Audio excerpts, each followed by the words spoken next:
how to hand fight bigger guys in 3 clear steps. First and foremost, we have to be able to control the distance. So if someone's much bigger than us, much stronger than us, we can't allow them just to put hands on us at any moment. So I'm gonna give you 2 tactics to control the space and distance between you. And what I want you to do is just split the body across the waist here. All right, and we're gonna have a north tactic and a south tactic. Our north tactic, you can think about like framing, okay? But we're gonna be doing it in much quicker.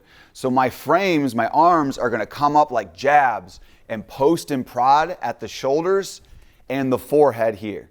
Those are my 2 targets. I'm looking to push and post momentarily at his shoulders. I could do both at the same time. I could do one or the other. What's important is what I do with my posts, not what hand I post with. It doesn't matter what hand I post with. If I just keep my arms out and straight, he's gonna post right off of that post and he's gonna be taking me down. He'll be posting off to a shot or doing any number of things from here. All right, so same thing with my back arm. He can go right to an underhook. He can horizontally, boom, just go right to an underhook from here. There's a ton of things that he can do if my arms are stale, if I leave them hanging. But it doesn't matter what hand I reach with or what target I go to if I'm quick, if I'm here.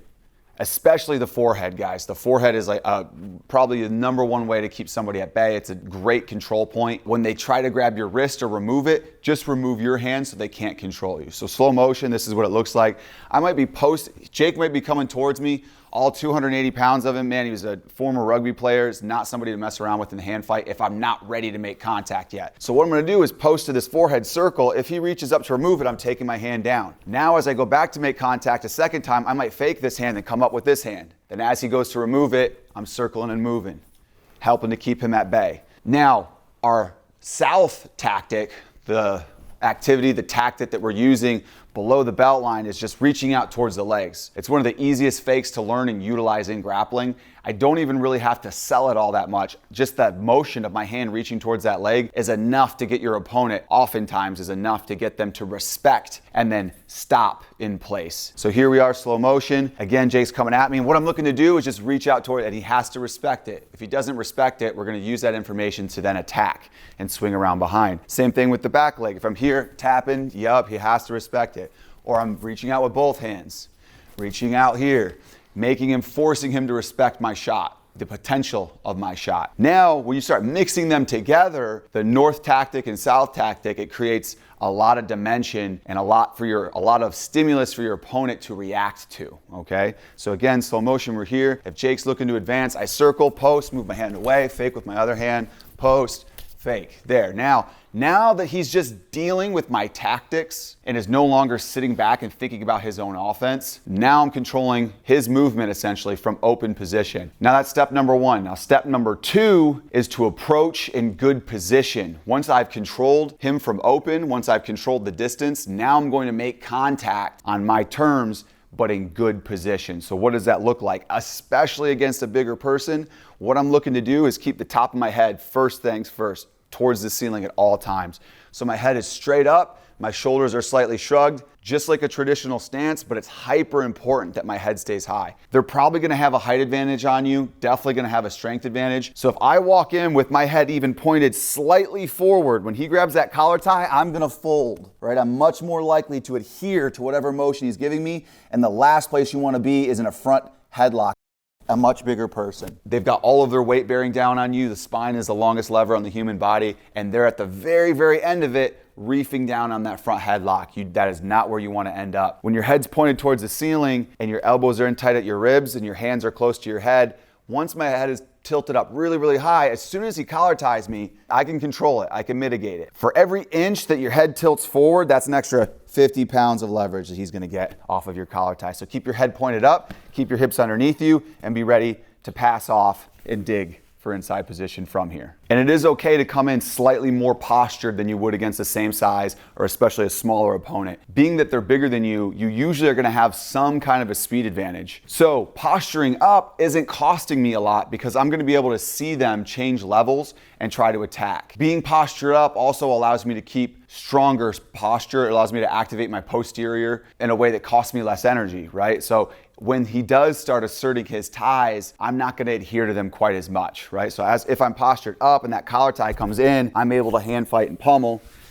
If I'm not postured as high, my chest is over my lead leg knee a little bit more. As he collar ties, he's going to be able to move me around a whole lot easier. So posture up and keep your head high. Once we've figured out how to make contact in good position, 3 is going to be asserting the tie, okay? So we're controlling from space, we're approaching in good position, and then we're asserting the tie by giving them something to react to before we get to where we really want to be, okay? I call this the preface principle. You want to preface whatever your actual goal is with one preliminary step. So if my actual goal here is to get a lead hand collar tie, where I want to get a lead hand collar tie on Jake, just reaching up and doing that is telegraphing your movement. If I just reach up to do that, he can pummel inside. I mean, there's just a ton of things he can 2-on-1, ton of things he can do from there. So what I'm going to do is preface my movement with one prior movement. So what I'm doing here is my backhand is going to palm the forehead, palm, and then immediately wrap in for that collar tie. Okay, so I palm the forehead. Now that's all he's thinking about. He may even reach up to grab it as I'm reaching up and grabbing that collar tie. Super important that we maintain inside position on a bigger opponent. Doesn't mean there's not offense we can do from outside position, but whoever has inside position against a bigger opponent is going to have a much stronger say in where we go in the hand fight. So when Jake collar ties me here, his collar tie means a lot more than somebody my size, all right? So yes, I can clear it, but as I'm clearing it, the entire time I'm dealing with the power of his collar tie. So what I want to do is maintain inside position, and you're going to do this by weaving your hand inside, all right? So think about your center line that goes from your chin, your forehead, chin down to your groin. Here's your center line. You're going to palm that line every time you go to make contact. So I'm palming, looking to dig inside, hard inside. So here I've palmed the forehead, I've made a collar tie, and let's say he's reached up for a collar tie with his backhand. I don't want him to have inside position on any side.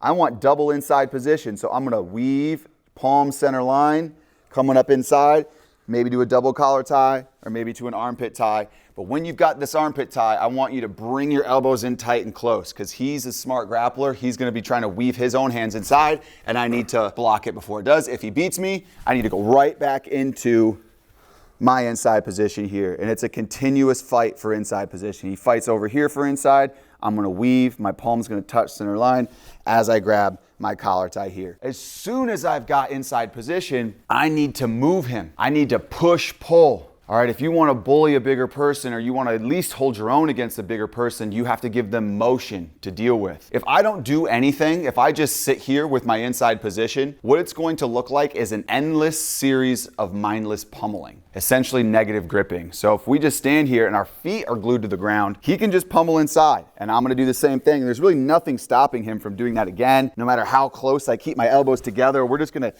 end up in this world here. As soon as you get to inside position, you need to push, pull. And I want you pushing majority with your forearm, and I want you pulling with both hooks. So once I've made contact, reaching with my backhand, preface principle, weave, lead hand, center line, grab my collar tie, I'm going to convert this post to an inside tie here. And partner, for drill's sake, just have them go outside position for the time being. So what I'm going to do is I'm going to push forward with my head and forearm here. So my forearm's going to slide to the shoulder as I push forward, forward, and then I'm going to circle and pull at the same time like a crescent. I'm going to circle away from the armpit hand here.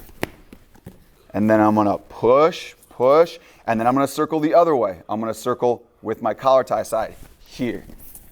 Then I'm going to push, and circle here. We're using the preface principle here to get the big man moving for us. Whenever you do, it's the nature of grappling. Whenever you do anything to someone, they're going to do the opposite. So if you push into them, they're going to push back. And as they push back, that's our cue to circle pull. Circle pulling not only keeps the action in the middle, but completely wears out the other person. While you're kind of keeping your butt in the center and you circle pull, they're swinging all of their body weight out to the side, trying to maintain their balance. It's extremely exhausting. So the cue that you're looking for, the opportunity that you're looking for in this position is just inside position on both sides. As soon as you get inside position on both sides, I need you to circle, pull, push, circle, pull, push, circle, pull. And it's going to be continuous. So slow motion, this is what it looks like. I make contact, here we are. Let's say I get inside, double inside position immediately. I need to push, circle, pull,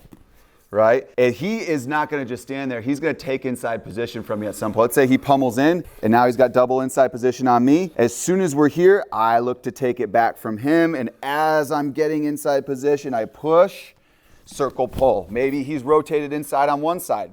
So I'm gonna rotate back, and as soon as I've rotated back and got double inside, I'm gonna push, circle, pull. That's all you're looking to do. Push, circle, pull as soon as you get to double inside position. Your hips and body lead the movement. Your hips are what are going to move your opponent, okay? So your elbows and your arms are just the anchor point for your hips. So when we're in and we're hand fighting, I'm never just pulling with my arms on Big Jake. I'm gonna exhaust myself way faster than I'll ever exhaust him. What I'm looking to do is move my hips first, and my elbows are gonna bungee cord just behind my hips. So very slow, I'm gonna move my hips back and my elbows follow.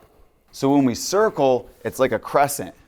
I'm circling back and away on that crescent motion where my hips are going to lead the crescent movement as my elbows then pull in and your opponent follows. So that's how to bully bigger people in 3 clear steps. If you're looking to really dig deep and learn how to take down or how to defend against a larger opponent or how to take down a larger opponent, we're dropping an instructional here very soon. Depending on when you're watching this, it may already be out. Join our email list below to know exactly when that is happening. Also, that link is gonna take you to a free takedown mini course that many people have emailed me saying they would pay money for this, but we're gonna keep it out for free just as a resource for the Jiu Jitsu community, for people who want to look to gain skill on their feet. But again, coming out with a specific takedown instructional on how to take down bigger opponents. So if that is something that you're interested in, make sure you join our email list, and we're going to have a bunch more free technique for you in your email in the meantime. Thank you guys for stopping in. This is Coach Adam with Wrestling University, reminding you to always start standing.